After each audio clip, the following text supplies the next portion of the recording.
नमस्कार, पूनम की आवाज चैनल में आपका स्वागत है।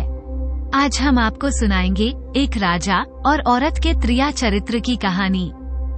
अगर आप हमारे चैनल पर नए हैं तो प्लीज हमारे चैनल को लाइक करें, सब्सक्राइब करें और शेयर करें। बहुत समय पहले की बात है। एक राजा था। उसका राज्य बहुत बड़ा था और राज्य में चारों तरफ खुशहाली थी। राजा के एक ही राजकुमार था जिसे उसने बड़े नाजों से पाला था। राजा ने अपने राजकुमार की शादी कर दी थी क्योंकि राजकुमार 12 वर्ष की आयु में ही राजकुमार का विवाह हो गया था। राजा की प्रसिद्धि दूर दूर तक फैली हुई थी, इसलिए राजकुमार के लिए जो नए नए रिश्ते आते थे। पहले एक राजा कई की रानियां रखता था, इसलिए राजा बूढ़ा हो चला था। उसने राजा राजकुमार को अपना राजगद्दी सौंप दी थी और राजकुमार ने अब तक 7 शादियां की थी क्योंकि राजकुमार का विवाह जल्दी हो गया था, इसलिए वो अभी भी शिक्षा ग्रहण करने के लिए जाता था। एक दिन राजकुमार शिक्षा ग्रहण करने के लिए जा रहा था तो रास्ते में उसे एक पनिहारी की लड़की मिली। वो उससे पूछने लगी, राजकुमार आप रोज कहाँ जाते हो? तो राजकुमार, जो कि अब राजा भी था, उसने कहा कि मैं पढ़ने जाता हूँ। तो पनिहारी ने कहा, आप क्या पढ़ते हो? तो राजकुमार ने कहा, उसे सब बताया जो उसके गुरु उसे शिक्षा देते हैं। तब पनिहारी की लड़की बोली, क्या आपने त्रिया चरित्र पढ़ा है? राजकुमार ने नामे सिर हिलाया तो पनिहारी की लड़की हंसते हुए बोली, क्या फायदा ये सब पढ़ने का, जब तुम यही नहीं पढ़ पाई। राजकुमार को बड़ा आश्चर्य हुआ। वो तो अभी तक ये क्यों नहीं पढ़ा उसने, और उसे गुस्सा भी आया कि उसके गुरुजी ने अभी तक उसे क्यों नहीं पढ़ाया। राजकुमार सीधा अपने गुरु के पास गया और अपना जो गुरु जी के चरणों में अपना सिर पटक दिया। अब कोई और होता तो गुरुजी उसको पीट पीट कर अधमरा कर देते, पर वह ठहरा राजा का लड़का। गुरुदेव भी कुछ नहीं बोल पाए। गुरुजी प्यार से बोले, क्या हुआ राजकुमार, आप इतने गुस्से में क्यों हैं? तो राजकुमार ने गुस्से में कहा, गुरुदेव आपने हमें अब तक त्रिया चरित्र क्यों नहीं पढ़ाया? गुरुदेव बोले, क्योंकि इसमें बहुत खतरा है, इसमें आपकी जान भी जा सकती है। तो राजकुमार कहने लगा, आप इसकी चिंता न करें, मैं सब देख लूंगा, आप मुझे बस पढ़ाइए, मुझे पढ़ना है। अब गुरुजी उन्हें कैसे मना कर सकते थे। वे बोले ठीक है और कहने लगे। राजकुमार को राजकुमार भी मन लगाकर पढ़ने लगा। पूरे 1 साल बाद राजकुमार से गुरुजी बोले, अब आपकी पढ़ाई पूरी हो गई है, अब आप जा सकते हैं। और साथ ही उन्होंने एक गुटका दिया और कहा, इसे आप रात को 12 बजे गांव के पूर्व दिशा में इसे अपने कान में लगाकर खड़े हो जाइएगा। आपका ऐसा करने से आपको कोई नहीं पहचान पाएगा, परंतु आप सबको पहचान सकोगे। राजकुमार घर आया। खाना खाने के बाद जब सब सो गए, रात को 12 बजे तो उसने अपने राज्य की पूर्व दिशा में जाकर गुटके को कान में लगाकर खड़ा हो गया। थोड़ी देर खड़ा रहने पर उसने देखा कि एक पनिहारी की लड़की, जिसने उनसे ये सब पढ़ने को कहा था, वो एक बड़ी सी थाली में बहुत सारा भोजन भरकर मंदिर की तरफ जा रही है। राजा का लड़का भी उसके पीछे पीछे चल पड़ा। वो लड़की मंदिर के निकट बनी हुई एक कुटिया में चली गई। राजा का लड़का, जो चुपके से उसे देखने के लिए कि यह क्या कर रही है, तो वो भी उसके पीछे उस कुटिया में देखने लगा। तो उसने देखा कुटिया के अंदर एक साधु बैठा हुआ है। उसे देखते ही साधु गुस्से में बोला, तुमने आने में इतनी देर क्यों लगाई? लड़की बोली, क्या करूं साधु महाराज, मेरा गौना होने वाला है, मेरा पति मुझे लेने आया है। अपने पति को सुलाने के बाद मैं आपके पास आई हूँ, इसलिए मुझे देर हो गई। इतना सुनते ही साधु ने उसकी खाने की थाली को एक तरफ फेंकते हुए कहा, जब तुझे उसके साथ रहना है तो मेरे पास क्यों आई है? तो वो लड़की बोली, नहीं साधु महाराज, मैं आपके साथ रहना चाहती हूँ, जो भी है बस आप ही हैं मेरे। तो उसकी बात सुनकर साधु ने कहा, ठीक है, यदि तू चाहती है मैं तेरी बात पर विश्वास कर लूं तो ये ले चाकू और जा अपने पति का सर धड़ से अलग करके ले। लड़की बिना कुछ सोचे समझे उस चाकू को लेकर अपने घर आ गई और सोते हुए पति का गला काटकर उसे मार दिया और उसका सर लेकर साधु के पास पहुंच गई। साधु ने जैसे ही देखा तो उसने उस लड़की को धक्के मारकर अपनी कुटिया से बाहर निकाल दिया और बोला, जो औरत 7 फेरे लेने के बाद अपने पति की नहीं हुई वह मेरी क्या होगी? यहाँ से भाग जाओ और अपना चेहरा कभी मत दिखाना। अब मरता क्या ना करता। वो लड़की अपने पति का सर लेकर वापस अपने घर आई और उसके धड़ से सर को जोड़कर रख दिया। सुबह उठकर जोर जोर से रोने और विलाप करने लगी। पता नहीं कौन मेरे पति को मार गया, पता नहीं मेरे पति को किसने मार डाला। जब लोग उसके पति को ले जाने लगे तो वो कहने लगी कि मैं तो अपने पति के साथ हूँ, सती हो जाऊंगी। इनके अलावा तो मेरे जीवन का कोई अस्तित्व ही नहीं रह गया। इनके बिना मेरा क्या होगा? ये सुनते ही राजकुमार को जोर से हंसी आ गई और वो हंसते हुए बोला, त्रिया चरित्र जाने न कोई खसम मार के सती हुई। ये बात वहाँ किसी की समझ में नहीं आई, पर पनिहारी की लड़की की समझ में आ गई और वह राजकुमार से बोली कि राजकुमार, तुम मुझे ही बोल रहे हो ना जहाँ, तो मेरी भी एक बात याद रखना, तुम जहाँ भी जाओ वहाँ पर चटाई को झाड़ कर बैठना। राजकुमार मन में सोचने लगा, मैं तो एक राजकुमार हूँ और राजा हूँ, मुझे चटाई पर बैठने की क्या आवश्यकता है। वो उस पर हंसते हुए अपने घर चला गया। अगले दिन फिर राजा का लड़का उस गुटके को कान में लगाकर उसी चौराहे पर खड़ा हो गया तो उसने देखा कि उसकी 7 पत्नियां अपने हाथ में खाने से भरी हुई थालियां लेकर उसी कुटिया की तरफ जा रही हैं जिसमें वह साधु रह रहा था, जो राजकुमार था। उसका चेहरा गुटके के कारण बदल गया था, इसलिए उसे कोई पहचान नहीं पाया। उसे चौराहे पर खड़ा देखकर वह बोली, रानी की लड़का, जरा इधर थोड़ा सा ये थालियां उस कुटिया तक पहुंचवा दे।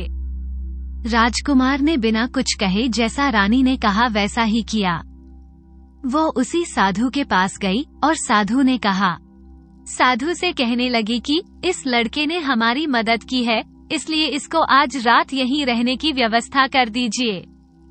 साधु ने अपने एक चेले को इशारा किया और वह राजकुमार को लेकर एक कमरे में गया जहां सिर्फ एक चटाई बिछी हुई थी। चटाई पर बैठने ही वाला था कि उसे उस पनिहारी की लड़की की बात याद आ गई। याद आते ही राजकुमार ने सोचा कि मैं एक राजकुमार हूँ, फिर भी आज रात यहीं रुकने के लिए मुझे एक चटाई पर सोना होगा। क्यों न एक बार उस पनिहारी की बात मान लूं? ये सोचते हुए उसने चटाई जो झाड़ने के लिए उठाई तो चटाई हटाते ही उसके होश उड़ गए, क्योंकि चटाई के नीचे कुआं था। राजा ने मन ही मन उस पनिहारी का शुक्रिया अदा किया कि उसने तब कुएं में झांक कर देखा तो पाया कि उसमें बहुत से जीवित पुरुष थे। उनमें से एक ने राजा को देखते ही कहा, अरे राजकुमार, आप यहाँ कैसे आ गए? राजा बोले, मेरी छोड़ो, तुम लोग बताओ यहाँ कैसे हो? उनमें से एक ने कहा, राजा राजकुमार, अभी बात करने का समय नहीं है।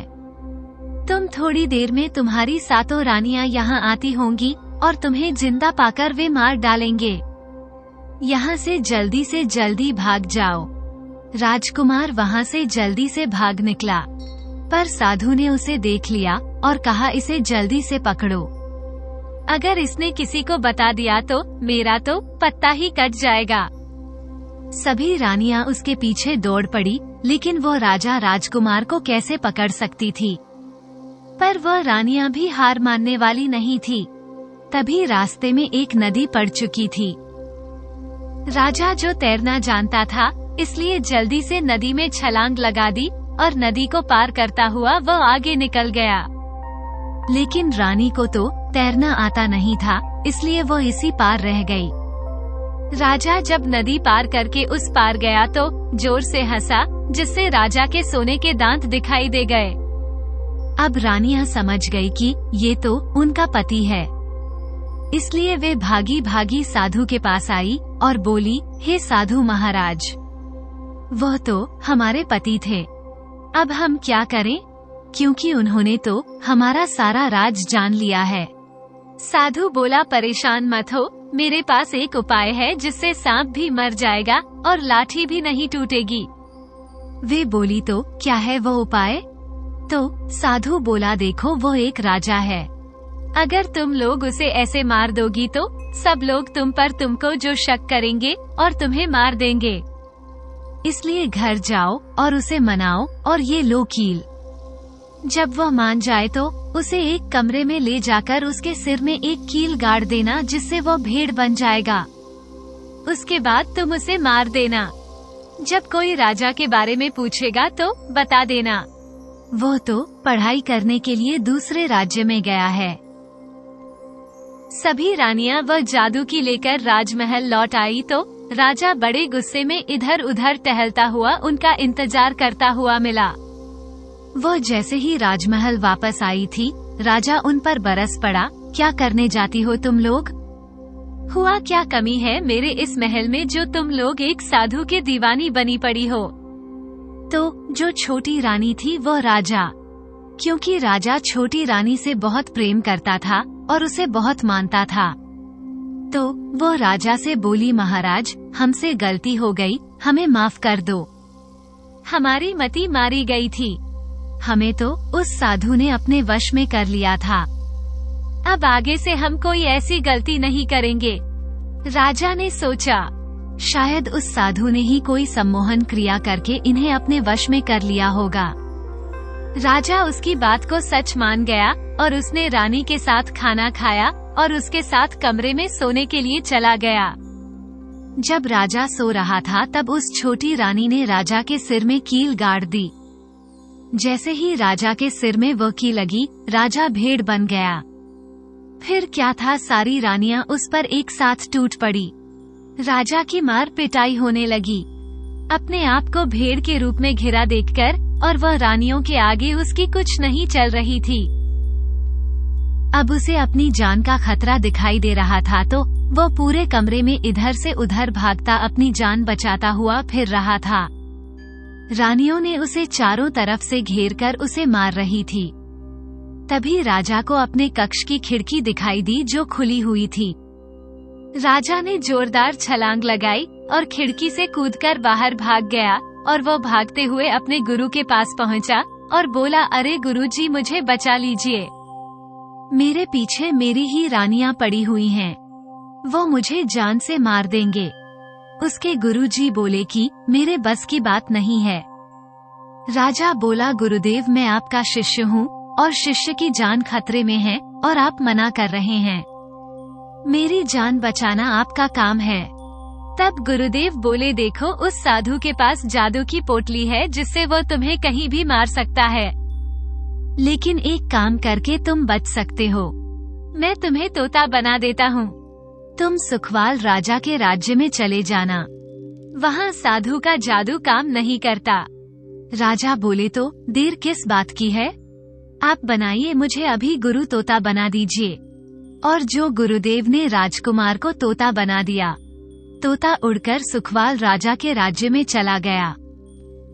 इधर रानियां दौड़ती हुई साधु के पास आई और बोली कि साधु से कि बाबा वह तो भाग गया, देखिए कहाँ है।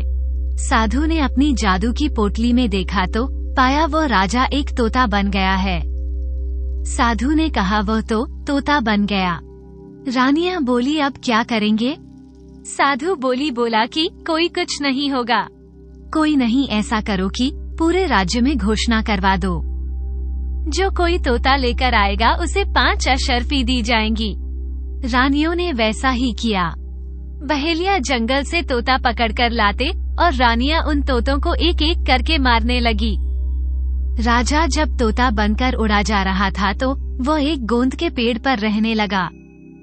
जिस पेड़ पर वह रहता था उस पर पहले से ही 15 तोता रहते थे।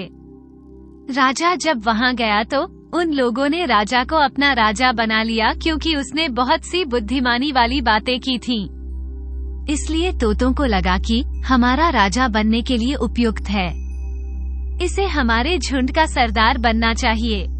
कुछ दिन बाद एक बहेलिया जो पैसों के लालच में जो रानियों ने उन्हें अशर्फियों का लालच दिया था, वह तोता पकड़ने के लिए उसी जंगल में आया।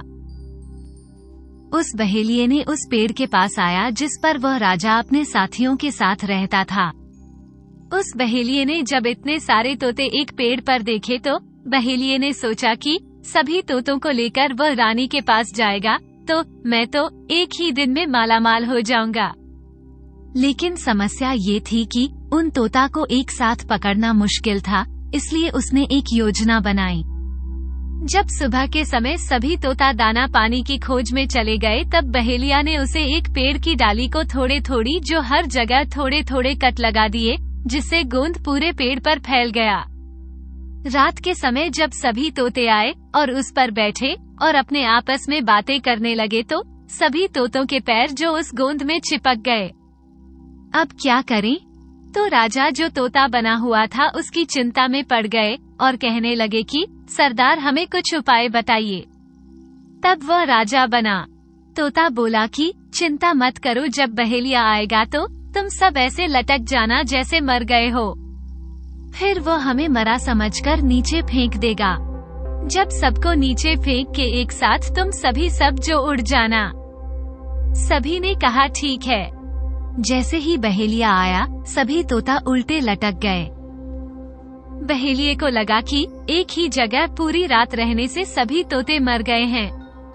उसे बड़ा दुख हुआ कि एक तो पैसा भी नहीं मिला, ऊपर से तोते मरने का पाप भी लग गया। वो पेड़ पर चढ़ा और सभी तोतों को गोंद से निकालकर जो नीचे फेंकने लगा। राजा को छोड़कर जब सभी तोते नीचे आ गए तो एक साथ उड़ गए। जैसे ही वे उड़े तो उन्हें ध्यान आया कि राजा तोता तो अभी वहीं है नहीं।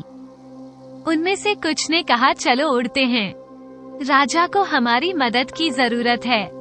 कुछ ने कहा कि राजा बहुत बुद्धिमान है, उन्हें कुछ नहीं होगा, सब वो अपने आप कोई उपाय निकाल लेंगे।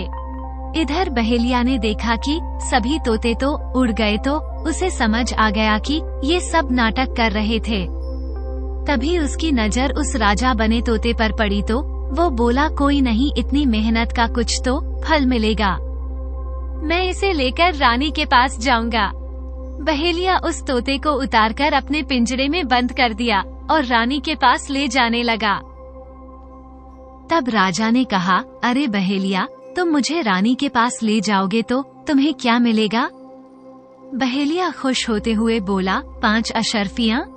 तो तोता बोला, मैं तुम्हें 50,000 अशर्फियाँ दिलवाऊंगा अगर तुम मेरा कहना मानोगे। तब बहेलिया बोला, क्या? तोता बोला, मुझे सुग्गा राजा के बाजार में ले चलो, और अगर तुम्हें बोले तो इस तोते का दाम क्या है तो तुम बोलना, तोता अपना दाम खुद बताएगा। बहेलिया मान गया और उसे सुग्गा राजा के बाजार में ले गया। राजा सूंघा के बाजार का ये नियम था, जो भी व्यापारी अपना सामान बेचने आता वह दिन भर बेचता था और शाम को जो बच जाता था उसे राजा खरीद लेता था। शाम के समय बाजार में सभी वस्तुएं बिक गई, केवल उस तोते को छोड़कर, क्योंकि तोता अपना दाम इतना महंगा बताता कि कोई भी उसे लेने के लिए राजी नहीं हुआ।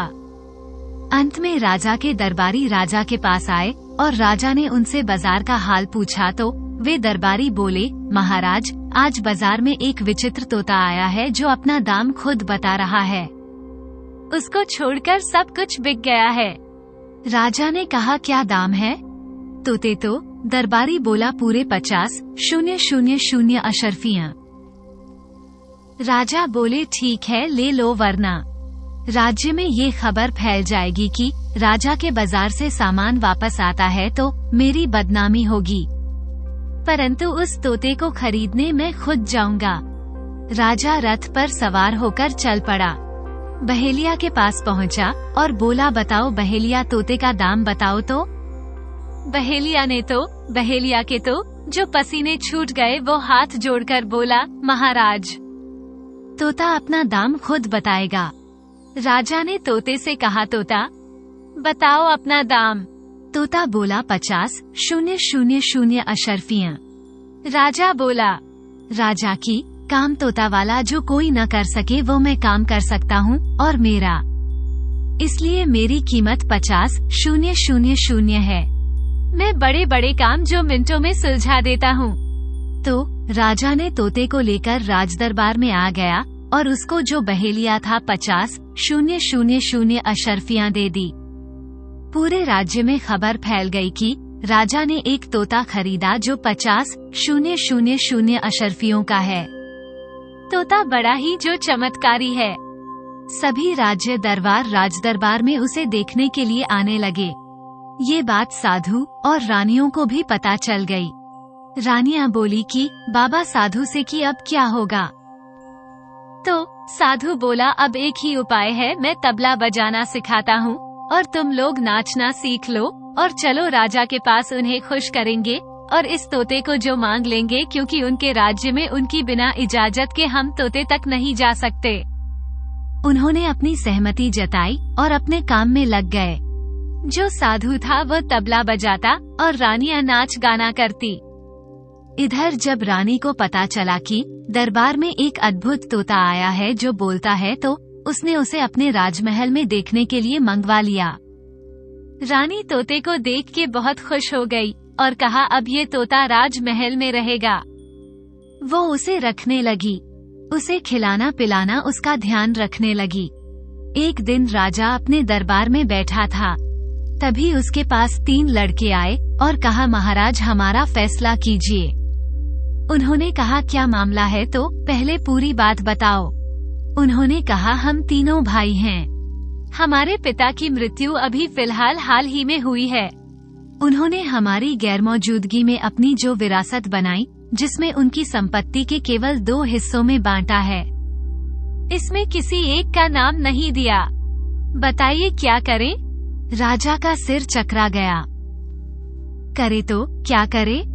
तभी उसके मंत्री ने सलाह दी और राजा को तोते का परीक्षण करने का जो लिए बोला, क्योंकि राजा ने उसे 50,000 स्वर्ण मुद्राओं में खरीदा था और आज उसकी परीक्षा की घड़ी थी। तो उसने तुरंत ही दरबारी को बुलाया और राजमहल से तोता मंगवाया।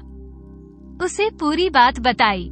तोता बोला, राजा आप चिंता मत कीजिए, मैं कल सुबह आपको बता दूंगा, लेकिन उससे पहले आप इन लोगों को यही महल में अलग अलग कमरे में रहने की व्यवस्था कीजिए। राजा मान गया। रात के समय सब सो गए तो राजा उन तीनों में सबसे छोटे बेटे के पास गया और जो तोता बना हुआ था, कहने लगा कि यह क्या बैठकर सोच रहे हो, ये लो तलवार और जाओ। दोनों भाई सोए हुए हैं, उठो और मार दो, सारी की सारी संपत्ति तुम्हारी हो जाएगी। छोटा बोला, आप पागल हैं क्या? मैं थोड़ी सी संपत्ति के लिए अपने भाइयों की हत्या नहीं करूंगा। मुझे नहीं चाहिए संपत्ति। भाई रहे तो संपत्ति तो मैं खुद कमा लूंगा। तोता बोला, ठीक है, सो जाओ, और चला गया। वो बीच वाले भाई के पास गया। यही बात उसने बीच वाले भाई से बोली तो उसने भी अपने भाइयों की हत्या करने से मना कर दिया। परंतु तोता जब सबसे बड़े भाई के पास जाकर यही बात कही तो वो तैयार हो गया। रात उसे रोक कर बोला, रुक जाओ, कल सुबह बात करेंगे, अभी सो जाओ। सुबह के समय सभी दरबारी दरबार भरा हुआ था। राजा तोते से बोला कि क्या फैसले की घड़ी आ गई है? किसका मन नहीं है? किसका नाम नहीं है उसमें? वसीयत में तोता बोला, राजा इसमें सबसे बड़े बेटे का नाम नहीं है। राजा बोला, मैं तुम्हारी बात कैसे मान लूं? तब तोता बोला, महाराज कल मैं इनके कमरे में गया था और यह कहकर कि तोते ने सारी बातें राजा को बता दी कि दोनों भाइयों ने बड़े भाइयों को मारने के लिए मना कर दिया और बड़ा भाई छोटे भाइयों को मारने के लिए तैयार हो गया। सभी ने राजा को बातें सुनकर राजा को बड़ा हर्ष हुआ और बड़ा खुश हुआ कि बड़ा बेटा लालची है, इसलिए उसका नाम कुछ भी नहीं लिखा। अब तोते की सब वाहवाही करने लगे। ऐसे ही कुछ दिन बीत गए। एक दिन रानी की तबीयत खराब हो गई। वो अपनी बेटी से बोली, जो 16 क्योंकि राजकुमारी 16 साल की थी, आज से तुम तोते की देखभाल करना, उसे समय से खाना देना और नहलाना ध्यान रखना। उसकी बेटी ने कहा, हाँ माताश्री, हम तोते को जो नहलाएं और उसका ध्यान रखेंगे। तो रानी चली गई। जब तोते को राजकुमारी नहला रही थी तो उसे तोते के सिर पर कुछ कटा सा महसूस हुआ। वो सोची कि तोते को कहां से कट लग गया है। अब तो माताजी को पता चलेगा तो बहुत गुस्सा करेंगी। ये सोचकर उसने वह कील जो उसके सिर में लगी हुई थी उसको निकाल दिया, जो उसके गुरुजी ने राजा को तोता बनाने के लिए लगाई थी। कील निकलते ही वो तोता एक 21 साल का जवान लड़का बन गया। राजकुमारी देखते ही डर गई और डर के जैसे ही चिल्लाने को हुई तो राजा ने उसका मुंह बंद कर दिया और कहा, तुम डरो नहीं, मैं एक राजा हूँ, कुछ कारण से जिससे कि मैं ऐसा बना हुआ हूँ। राजकुमारी बोली, मुझे बताओ वरना मैं सबको बता दूंगी। राजा बोला, अभी नहीं, अभी तुम एक कील वापस मेरे सिर में लगा दो। जब सब सो जाएंगे तब निकालना, मैं फिर सब तुम्हें सारी बातें बताऊंगा। राजकुमारी को उसकी बात सही लगी तो उसने वापस उसको तोता बना के पिंजरे में रख दिया। रात को जब सब सो गए तो राजकुमारी ने उसे फिर से लड़का बना दिया। राजा ने उससे सारी बातें राजकुमारी को बताई। अब धीरे धीरे राजकुमारी को राजकुमार पसंद आ गया, इसलिए वो उससे दोस्ती कर ली। अब रोज राजकुमारी और राजकुमार बातें करने लगे और दोनों की दोस्ती प्यार में बदल गई। एक दिन राजा राज दरबार में बैठा था, तभी एक जो द्वार द्वार पर लाया उन्हें एक पत्र दिया जो उनके पड़ोस के राजा ने भेजा था। राजा ने पत्र लिया और मंत्री को पढ़ने के लिए बोला। मंत्री पत्र पढ़ने लगा। मेरे प्रिय दोस्त, जैसा कि तुम जानते हो मेरे 4 पुत्र हैं। चारों को ही मैंने उत्तम शिक्षा दिलाई है। अब मैं बूढ़ा हो चुका हूँ, इसलिए चाहता हूँ कि मेरे किसी एक पुत्र को अपने राज्य का उत्तराधिकारी बनाना चाहता हूँ। मेरे सभी पुत्रों जो गुणवान हैं, वीर हैं। मैं यह नहीं तय कर पा रहा हूँ कि किसको राजा बनाऊं। इसलिए मैं अपने चारों पुत्रों को तुम्हारे पास भेज रहा हूँ। तुम अपनी बुद्धि से उनका परीक्षण करके जो इसका हकदार हो उसे हमें बताओ। राजा ने हर तरीके से उन चारों राजकुमारों की परीक्षण किया। सभी एक से एक बढ़कर थे। अब राजा परेशान हो गया कि कैसे क्या निर्णय ले। यहाँ तो सब अपने आप में ही बेहतरीन हैं। सब हर विषय में एक समान है। राजा ने फिर तोते को बुलवाया और सारी बात बताई तो तोता बोला, राजा एक काम कीजिए, आज रात इन्हें एक साथ एक कमरे में रहने की व्यवस्था कीजिए। 2 दिन बाद मैं बताऊंगा। राजा मान गया। जब चारों राजकुमार एक साथ खाना खाने के लिए सोने गए तो आपस में बातें करने लगे। पहला राजकुमार बोला, अरे भाई, खाना खा के मजा ही आ गया, पर अगर पके धान के चावल और दही मिल गया होता तो मजा आ जाता। तोता उनके कमरे के बाहर खिड़की पर बैठा उनकी बातें सुन रहा था। तभी दूसरा राजकुमार बोला, अरे भैया, मुझे इतना कुछ नहीं चाहिए, मुझे तो बस एक रात के लिए राजा को राजकुमारी के साथ सोना चाहता हूँ। तो तीसरा बोला, अरे बाप से, राजा ने सुन लिया तो जान से मार डालेंगे, मुझे इतना भाई कुछ नहीं अच्छा है। तीसरा कहने लगा, मैं तो चाहता हूँ कि कोई वाराणसी से बना हुआ पान खिला दे। तो चौथा बोला, भाई, मुझे इन सब चीजों से कोई मतलब नहीं है, मुझे तो नींद आ जाए, कितने दिन हो गया। मैं चाहता हूँ 4 बड़े ऐसे कोमल से गद्दे हों जिन पर मैं सो जाऊं। चारों अपनी बात करके सो गए। अगली सुबह तोता राजा जो राजा के पास गया और उनकी इच्छानुसार सामग्री तैयार करने को कहा। पहले तो राजा अपनी बेटी का नाम सुनकर गुस्सा होकर बोले कि इससे तुम क्या साबित करना चाहते हो। फिर वह कहने लगा, तोता, क्या आप मेरे ऊपर विश्वास रखें। और वह राजा जो मान गया कि राजा तोता की बुद्धिमत्ता का कायल था। रात को उनकी इच्छानुसार किया गया। सब बहुत खुश हुए। अगली रात को सुबह तोता उनके घर की खिड़की पर बैठ गया और उनकी बातें सुनने लगा। पहला राजकुमार बोला, क्या यार राजा कैसा है, मुझे दही खिला दिया। दही एक दूध का नहीं था। तो दूसरे ने कहा, तुम्हें पता है रात को मैं साइड सोकर जो मैंने गुजार दी क्योंकि राजा की लड़की से मुझे तेली के जैसी बदबू आ रही थी। तीसरा बोला, अरे यार ये तो छोड़, मेरी तो जो बात ही नहीं बनी। जो राजा है उसने मेरी इच्छा पूरी नहीं की, मुझे तो बासी पान खिला दिया। चौथा बोला अपनी पीठ दिखाते हुए कि तुम सबको अपनी अपनी पड़ी है। देखो, मेरी पूरी पीठ छिल गई है। गड्ढे के नीचे बाल था, शायद उसी से मेरी पीठ छिल गई है। राजा ने दही। जब तोता ने जाकर राजा को सारी बातें बताई तो राजा ने दही जमाने वाली को बुलाया और पूछा तो वह बोली, मुझे माफ कर दीजिए राजा जी, आज उस समय मैं अपने बच्चे को दूध पिला रही थी। मेरे थन से निकलकर एक दूध की बूंद गिर गई। फिर राजा रानी के पास गया और उससे पूछा तो रानी बोली, जब मैं यहाँ से निकल रही थी, जब मेरी राजकुमारी तो मंत्री जी जो सामने आ गए, क्योंकि मंत्री जी जात के तेली हैं तो अक्सर हमें घर आते जाते रहते हैं हमारे, जिससे उनकी परछाई राजकुमारी पर पड़ गई। फिर राजा ने पनिहारी को बुलाया और जो पान वाली थी उससे बोला, महाराज, इसमें मेरा कोई दोष नहीं है। मैं तो उसी दिन के पत्ते का पान बनाया था, इसमें पान का पत्ता लाने वाले का दोष है।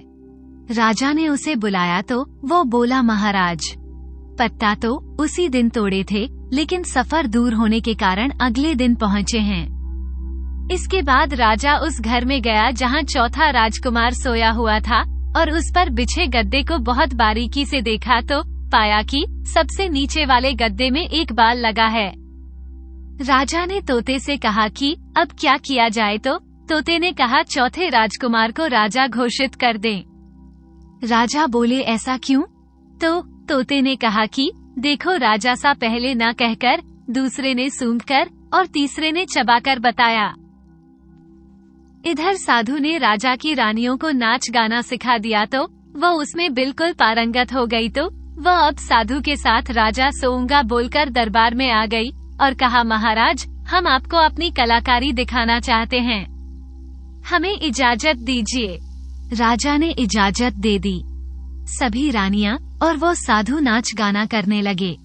इधर तोते को जब पता चला तो वो समझ गया, इसलिए राजकुमारी को उसने अपने पास बुलाया और बोला, राजकुमारी, आपके पिता के दरबार में जो आए हैं वो वही साधु और रानी हैं, जो मुझे मारना चाहते हैं। वो अपनी कला के आपके पिता को प्रसन्न करके मुझे मांगेंगे। राजकुमारी बोली, नहीं, मैं बिल्कुल तुम्हें नहीं दूंगी। तब तक तोता कहने लगा, आपको देना पड़ेगा, क्योंकि अगर आप पिता की बात का मान नहीं रखोगी तो जग हंसाई होगी। राजकुमारी बोली कि ठीक है, नहीं, मैं तुम्हें नहीं दूंगी, चाहे कुछ भी हो जाए, पर मैं आपको किसी भी कीमत पर नहीं दूंगी, क्योंकि मैं आपके बिना नहीं रह सकती। राजकुमार बोला, यही हाल मेरा भी है। राजकुमारी, परंतु तुम चिंता मत करो, जब राजा तुमसे हमें मांगेंगे तो तुम पहले मना कर देना, लेकिन जब गुस्से में मांगेंगे तो तुम भी गुस्से में मेरा पिंजरा आंगन में फेंक देना। मैं अपनी जान बचा लूंगा, क्योंकि मेरे गुरुदेव ने मुझे बहुत सी विद्याएं सिखाई हुई हैं। वही बात हुई जब नाच गान से साधु और रानियों ने राजा को खुश किया तो राजा बोले, कहो क्या चाहिए? तो रानी बोली, महाराज, मुझे तो वो तोता चाहिए जो आपके राजमहल में रहता है।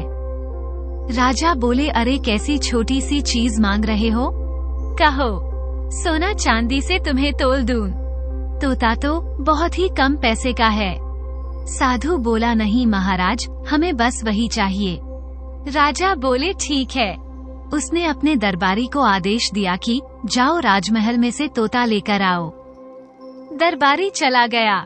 जब वह महल में पहुंचा तो राजकुमारी से तोता को मांगा तो उसने मना कर दिया और कहा, जाओ हमारे पिताश्री को हमारे पास भेज दो। राजा अपनी लड़की के पास राजमहल में गया और उनके पीछे पीछे रानी और साधु और जो वे भी पहुंच गए।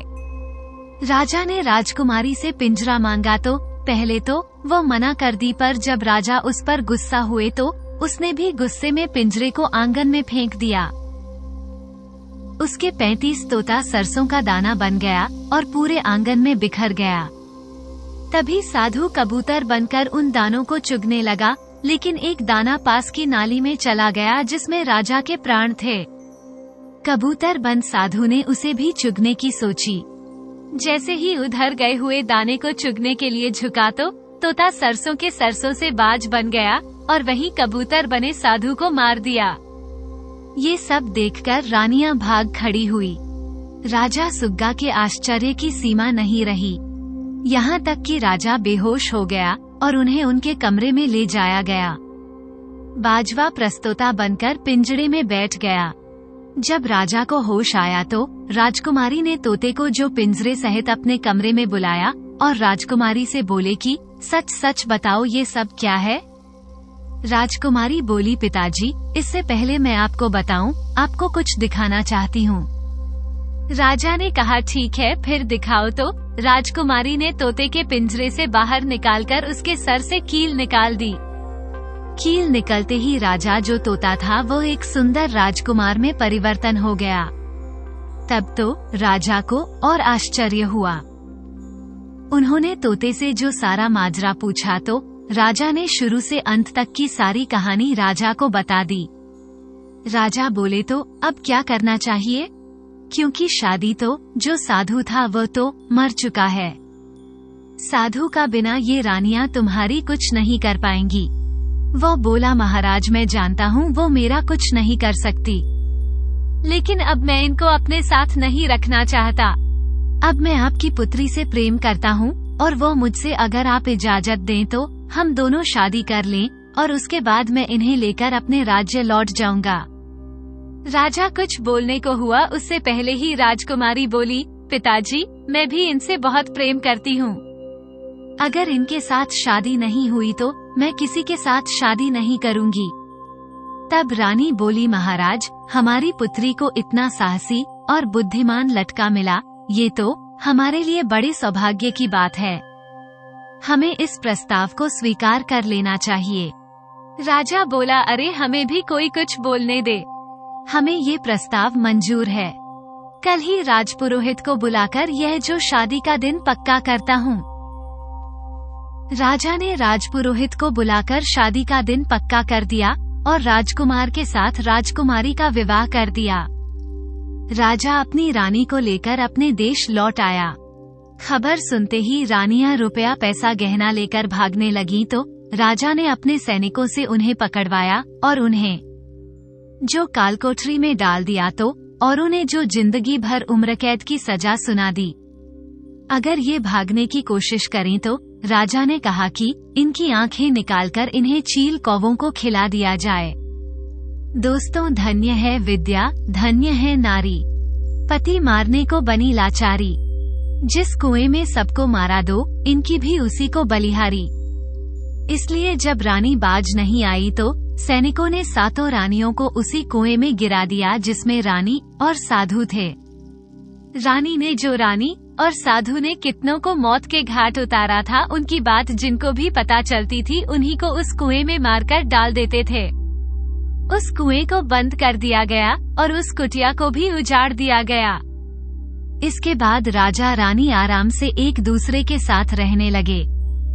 दोस्तों, अगर आपको हमारी कहानी पसंद आई हो तो प्लीज हमारे चैनल को लाइक करें, सब्सक्राइब करें और शेयर करें। वीडियो को अंत तक देखने के लिए आपका बहुत बहुत धन्यवाद।